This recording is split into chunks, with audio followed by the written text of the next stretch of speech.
The Browns were originally going to pick Teddy Bridgewater instead of Johnny Football with the 22nd overall pick.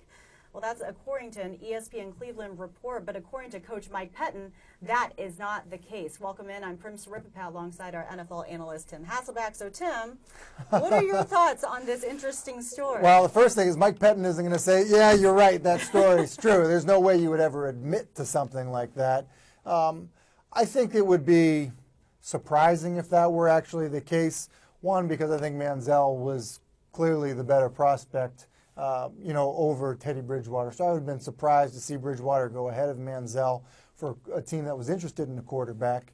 But I think it just is leading to this notion that Jimmy Haslam has been very involved in the process, with the draft process. And I think that most people would agree that when the owner is involved in the evaluation of players or deciding, players to be selected in the draft, rather than the football people, you're letting marketing make the decision rather than football make the decision. And usually you don't end up winning a lot of football games that way. Well, they have a big marketing opportunity in Johnny Manziel, and this guy is getting a lot of attention. Kind of reminds me of the whole Tim Tebow effect. So what kind of advice would you have to offer him as a former quarterback in the NFL? I think the biggest thing for him is to make it about the football. I think if you look at any quarterback that's come out that's had a lot of attention on him, so whether it's Tebow, whether it was Eli Manning when he came out, I think ultimately there can be a lot of distractions.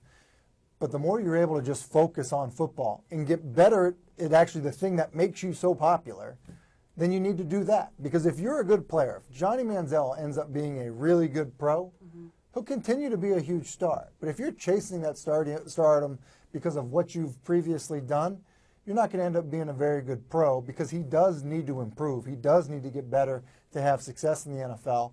So my best piece of advice for him would be make it about the football, focus on the football, and everything else will fall into place. Focus on the football is as simple as that. For more on this story, keep it logged on to ESPN.com. For Tim Hasselback, I'm Prim Saripapat.